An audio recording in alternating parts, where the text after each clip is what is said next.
జై శ్రీకృష్ణ. 1000 రోజుల తపస్సులో 398వ నామాన్ని మనం చేరుకున్నాం. అమ్మవారి పేరు భువనేశ్వరి.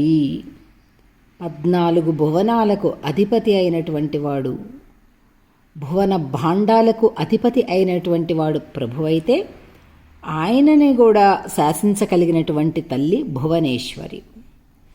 జీవనం భువనం వనం అనే అమరకోశం. అంటే భువనము అంటే నీరు కాబట్టి అమ్మవారు జలాధిదేవత అని చెప్పుకోవచ్చు.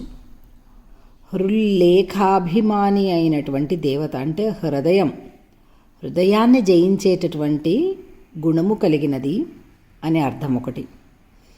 ఇంకా భువనాలు అంటే మనకి ప్రపంచంలో ఉండేటటువంటి ప్రపంచాన్ని పాలించగలిగినటువంటి ఏకైక నాయకురాలు అని అర్థం ఒకటి. ఇంకా భువనం అంటే భువనం విష్టపి స్యాత్ సలిలే గగనే జలే, ఆకాశం అని కూడా అర్థం ఉంది. కాబట్టి ఆకాశంలో ఉన్న ఈశ్వరుడు అంటే సూర్యుడే కదా. కాబట్టి భువనేశ్వరి అంటే సూర్యుని కూడా శాసించగలిగినటువంటి తల్లి, సూర్యునిలో ప్రభగా తాను ఒకటై ఉన్న తల్లి అని అర్థం, సూర్యకాంతి అని అర్థం.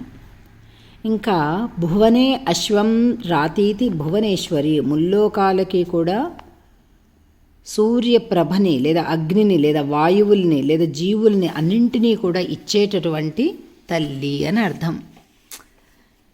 జలము తానే, గగనము తానే, ప్రపంచము తానే, సూర్యుడు తానే, వాయువు తానే. ఈ అన్నింటి శక్తులు కూడా తనలో కలిగిన తల్లి, వాటిని శాసించగలిగిన తల్లి. ఇలాంటి ఒక అద్భుతమైనటువంటి అర్థాలు వస్తున్నాయి. ప్రపంచాన్ని పాలించగలిగిన ఏకైక నాయకురాలు అని కూడా వస్తుంది.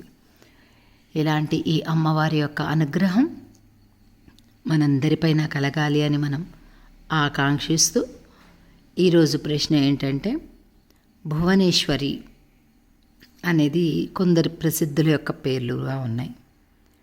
మీకు పరిచయం ఉన్న వాళ్ళలో కానీ ప్రసిద్ధులు అంటే అందరికీ తెలిసిన వెల్ నోన్ పర్సన్స్ అలాగే ఎవరున్నారు అనేది ఇవాళ కామెంట్ బాక్స్లో తెలియజేయండి. తిరిగి కలుద్దాం రేపటి నామంతో.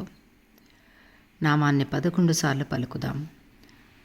ఓం భువనేశ్వర్యై నమః, ఓం భువనేశ్వర్యై నమః, ఓం భువనేశ్వర్యై నమః, ఓం భువనేశ్వర్యై నమః, ఓం భువనేశ్వర్యై నమః, ఓం భువనేశ్వర్యై నమః, ఓం భువనేశ్వర్యై నమః, ఓం భువనేశ్వర్యై నమః, ఓం భువనేశ్వర్యై నమః, ఓం భువనేశ్వర్యై నమః, ఓం భువనేశ్వర్యై నమః, ఓం శ్రీయై నమః. జై శ్రీకృష్ణ. జై శ్రీమన్నారాయణ. ఈ శుభకృన్నామ సంవత్సరంలో ఆశ్వేజమాసపు బహుళ చతుర్దశి అక్టోబర్ 24వ తారీఖు నాడు నరక చతుర్దశితో పాటు దీపావళి పండుగ కూడా జరుపుకోవాలి. ఎందుకంటే ఈసారి చతుర్దశి మనకి 24వ తారీఖు నాడు సోమవారం నాడు అక్టోబర్లో వస్తుంది.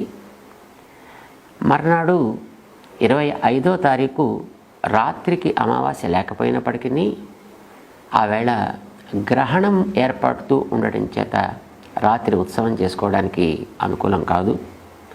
ఆనాటి సూర్య అస్తమయమే గ్రహణంతో పాటు కలిగి సాగుతోంది. అందుచేత 25వ తారీఖు మంగళవారం నాడు అమావాస్య తిథి ఉన్న రోజున దీపావళి పండుగ చేసుకోవడానికి వీలు కాదు. అమావాస్య సోమవారం నాడు రాత్రి 24 నరక చతుర్దశి నాడే ఏర్పడడం చేత ఆ వేళ చేసుకోవడం సబబు.